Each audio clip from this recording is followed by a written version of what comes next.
Usted ahí un resumen de lo que han significado los alegatos de Chile en respuesta a la demanda marítima boliviana. Y estamos precisamente con el ministro de Gobierno, el doctor Carlos Romero. Además, le agradezco muchísimo. Lo hemos extrañado mucho tiempo de que esté en el canal en vivo, ministro. Muchas gracias. Un saludo cordial a través de la gentileza de Cadena A para los distinguidos televidentes. ¿Usted estuvo junto al presidente escuchando los alegatos de Chile? Sí, estuvimos haciendo seguimiento a la exposición de la delegación de Chile, de su agente y de sus abogados y bueno, luego hicimos un intercambio de análisis. A ver, cuéntenos un poquito de las percepciones, aunque el presidente ya lo dijo, él señaló de que está contento por las contradicciones que se han registrado, dicen estos primeros alegatos, en esta primera sesión de alegatos de Chile, en respuesta a la demanda boliviana. Cuéntenos, a ver, ¿qué es lo que les ha sorprendido o no les ha sorprendido? ¿Dónde ven falencias? ¿Dónde ven que sí tienen algo de razón? Por lo menos frente ya a lo que ha significado esa contundencia de nuestros abogados en La Haya. Sí, evidentemente hay algunos elementos que causan sorpresa, ¿no es cierto? Primero, señalar que después de la exposición que han presentado los abogados de Chile, nos sentimos muy fortalecidos desde el punto de vista de la solidez de nuestra argumentación jurídica fundamentalmente. Por las siguientes razones. Primero, Chile ha eludido un aspecto central. ¿Cuál es el origen del litigio? ¿No es cierto? ¿Cómo es que Bolivia y Chile nos encontramos ante la Corte de La Haya, ante el máximo Tribunal de Justicia Internacional, teniendo que sustanciar un litigio histórico? ¿Qué es lo que ha motivado esta diferencia, la ruptura de relaciones diplomáticas, la no integración plena de los países de la región, el tratamiento de esta temática en 13 oportunidades en el seno de la Organización de Estados Americanos? En fin, Chile ha escondido, ha eludido, ha negado, ha pretendido que no existe un problema de origen, y el problema de origen en realidad se basa en un avasallamiento, se basa en una usurpación, en un despojo armado, abusivo, atrabiliario, que está registrado en la historia y que no puede ser negado. ¿Por qué decimos esto? Porque habrá que reafirmar que Bolivia, por derecho natural, es un país con acceso soberano al Pacífico, por derecho natural. Es decir, es un país que naturalmente nació con acceso soberano al Océano Pacífico. Por eso Bolivia ha suscrito, por ejemplo, la Convención del año 1985 de los países que tienen acceso al mar, pero que se encuentran privados por alguna razón de ese acceso, y Chile no se ha pronunciado al respecto. Es un reconocimiento tácito de nuestro derecho histórico.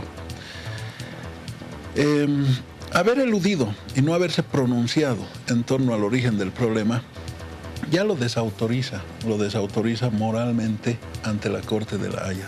Lo debilita. Lo debilita. En segundo lugar, en la argumentación de Chile, el agente Grossman decía que los dos países han encontrado una relación pragmática de convivencia, independientemente de las consideraciones políticas y jurídicas. Es también una forma de eludir el tratamiento del problema, es una forma de abstraerse de la realidad. Y decía de manera reiterativa, junto a sus abogados, que el Tratado de 1904 es un tratado de paz y amistad, ha resuelto las cuestiones de límites y las cuestiones pendientes con Bolivia. Pero si el Tratado de 1904 ha resuelto todo tema pendiente con Bolivia, ¿cómo es que Chile ha hecho en diferentes fechas históricas ofrecimientos oficiales, documentados y protocolizados en algunos casos al Estado boliviano respecto de la posibilidad de la restitución de su cualidad marítima. ¿Y por qué, por ejemplo, lo que vienen a ser la agenda de los 13 puntos? Exactamente, la agenda de los 13 puntos, por ejemplo, como una de las últimas manifestaciones de convergencia bilateral entre los dos países acerca de temas pendientes, centralmente la demanda marítima boliviana.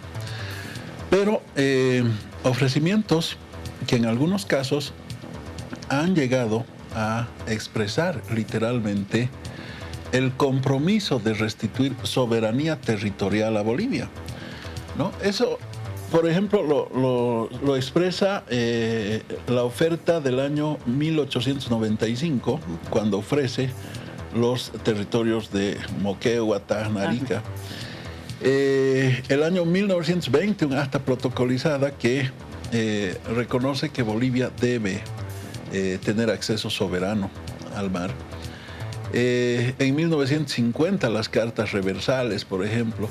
Entonces, son elementos contundentes que ya han sido recogidos por la Corte de la Haya para resolver la impugnación de su competencia que había sido presentada en su momento por Chile, ¿no? Ministro, usted sabe, no sé si tiene el dato de qué cantidad de documentos, de pruebas se han presentado, porque lo que sí advertimos en Chile, y esto es menospreciar todo el trabajo histórico y jurídico que han realizado, bueno, quienes han sido responsables de toda esta labor, de decir, han presentado 2 hojas como pruebas, o sea, cuando sabemos que se ha ido acumulando durante bastante tiempo, nos decía el historiador Fernando Cajías que han sido 2 años de trabajo de ir acumulando todos esos escritos, esas resoluciones, lo que acaba usted de mencionar. ¿Usted sabe qué cantidad de documentos hemos presentado ante la Haya? Yo no tengo en este momento en la cabeza la cantidad exacta, pero sí, evidentemente, es una profusa documentación, ¿no es cierto? Cartográfica, histórica, sociológica, económica, jurídica, de muchas variables. Ahora, obviamente, los abogados de Chile han mostrado una cierta actitud soberbia, ¿no es cierto? No corresponde, por ejemplo, ante una corte de esta naturaleza, calificar la argumentación boliviana de una argumentación de caricatura. Exacto. Decían inclusive argumentos travestidos, en fin, una serie de adjetivos que inclusive le quitan calidad académica, seriedad, ¿no es cierto? Seriedad a su presentación, sobre todo de parte de este jurista Daniel Betelén, ¿no? Uh-huh. Pero cuando uno recurre a las adjetivaciones, Rocío, es que realmente tiene debilidad argumentativa, ¿no es cierto? Cuando a uno se le acabaron los argumentos, entonces recurre al adjetivo calificativo, ante la falta de argumentos. Quiero volver al tema de los compromisos. El presidente Morales decía, le estamos pidiendo a Chile que cumpla sus compromisos. Los compromisos efectuados por Chile en diferentes épocas, que de acuerdo a la sustentación jurídica boliviana representan una acumulación evolutiva y concatenada, dirigida al tratamiento y resolución de una problemática de fondo que tiene que ver con el acceso de Bolivia al mar. El abogado Betelén precisamente decía, no hay efecto acumulativo, ¿no? Son conversaciones normales que surgen entre vecinos, ¿no? Por eso decía el presidente, más o menos tratando de relativizar el alcance de los mismos al extremo de compararlos casi con charlas de café, ¿no? Cuando son compromisos documentados, protocolizados y oficialmente presentados al Estado boliviano. Estas manifestaciones unilaterales de Chile, reconociendo que hay una cuestión pendiente y ofreciendo algunas alternativas, en el ámbito del derecho internacional público se tipifican bajo la figura del estoppel. El estoppel significa que ante las promesas y compromisos generados por un Estado, el Estado receptor adquiere un derecho expectaticio, una expectativa de derecho. Y en el momento en que esas manifestaciones unilaterales o manifestaciones convergentes bilaterales se oficializan, se establece un vínculo jurídico entre los dos estados, ¿no es cierto? Eso es lo que trataban de negar los abogados de la representación de la delegación chilena. Decían, por ejemplo, a propósito de las notas reversales del año 1950, decían de manera literal, esa fue solamente una expresión de disposición política, pero que no genera obligatoriedad de llegar a un acuerdo. Es decir, lo que nos están diciendo es una postura cínica gigantesca, ¿no es cierto? Nos están diciendo, no, esa fue una porción demagógica. Que no tenía una finalidad concreta. Pero además hay otro elemento que no podemos dejar de olvidarnos. Varios periodistas, por lo menos he estado en unas 3 delegaciones, se acuerda, en el proceso de acercamiento mutuo, de buscar las coincidencias, de acercar a los pueblos, donde estuvieron invitados parlamentarios, periodistas, militares, como que proyectando una posibilidad de acercamiento precisamente frente a la demanda boliviana de llegar al Pacífico. Uno se pregunta entonces, ¿qué hicimos en esas conversaciones con la misma presidenta de Chile, con la que estuvimos conversando varios periodistas, precisamente del tema de la demanda, de la disponibilidad para llegar a un acuerdo, a una solución? Entonces, ¿qué significó todo ese proceso? Que fue evidente, que fue real, que fue con agenda, que fue público. O sea, ¿cómo decir? Bueno, solamente eran unas charlas, o sea, simplemente era una cosa de nada consistente, sin una finalidad, sin un objetivo. Ahí vienen también, yo creo que sí, lo que marcaba el presidente, y lo vamos a escuchar enseguida, el tema de las contradicciones de Chile el día de hoy frente a una realidad palpable, real, histórica. Claro, porque desde el momento que Chile luego relativiza el alcance, y este apunte que hace usted es muy importante, relativiza el alcance de todas estas manifestaciones públicas oficiales, ¿no es cierto? Las reduce a la condición de una charla entre vecinos, sin la finalidad de establecer obligaciones. Está desautorizándose, está perdiendo seriedad, se está debilitando. ¿Por qué? Porque pierde coherencia, ¿no es cierto? Porque entonces da lugar a pensar, a interpretar, a deducir que la dilación en la resolución de la demanda marítima boliviana, la falta de buena fe, de bona fide en la relación entre los dos países. Lo que marcó Brotons, por ejemplo, la mala fe. La mala fe, porque... Fue mala fe. Estamos ante la Corte de la Haya porque ha habido mala fe, porque ha habido dilación, porque han habido promesas que no tenían el objetivo de materializarse, ¿no es cierto? De acuerdo a la confesión del abogado Betelén, es decir, a confesión de parte, relevo de prueba, dice el principio jurídico, ¿no es cierto? Entonces esto fortalece la posición boliviana en sentido de que debe ser el máximo tribunal de justicia internacional el que obligue a una negociación para resolver la demanda boliviana. Y no más engaños, digamos, ¿no? Y no más engaños, no más mentiras, no más dilaciones, ¿no? Luego, decían que en realidad estos compromisos, declaraciones unilaterales, se compararían con declaraciones de prensa. Citaban, por ejemplo, una declaración del presidente Obama de los Estados Unidos en su momento, cuando decía, sí, quisiéramos o desearíamos tener buenas relaciones con Irak. Uno no puede comparar una propuesta oficial protocolizada de un Estado sobre un tema tan neurálgico como el acceso soberano al Pacífico de un país con una opinión en prensa, ¿no es cierto? Eso también muestra poca seriedad en la línea argumental de los abogados de la delegación chilena. Por estas razones consideramos que Chile se ha restado coherencia, ¿no es cierto? Además, entre sus propios abogados ha habido contradicciones, ya que Betelén decía, no hay efecto acumulativo entre esas declaraciones unilaterales. Otro abogado luego decía, consiguientemente no da lugar al estoppel.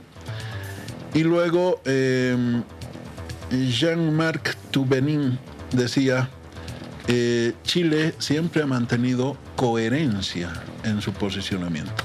La coherencia es recuperar el encadenamiento de manifestaciones oficiales históricas en la línea de tratamiento de un asunto. Y en esa lógica, Chile ha ofrecido de manera expresa y oficial restitución de soberanía territorial a Bolivia. Y no solo una vez. ¿Qué proyectamos? Bueno, yo no espero mucho ya, porque se supone que una primera presentación debería ser el golpe fuerte, digamos, ¿no? Y luego se va sustentando. ¿Qué esperamos de mañana? Y sería importante, ministro, también, yo sé que el presidente vuelve a ir a La Haya para estar ya en los alegatos que Bolivia presenta el día lunes, con lo que estaríamos prácticamente cerrando nuestra participación. ¿Cómo proyecta el gobierno? ¿Cómo lo ha analizado? Ya que ustedes han estado ahí en el Zoom haciendo todas las observaciones en la mañana. Sí, bueno, evidentemente mañana, digamos, ¿qué elementos nuevos podrían señalarse? Seguramente harán referencia al memorándum del año 1961 y al abrazo de Charaña, ¿no? A la propuesta de canje territorial a la que no se han referido todavía.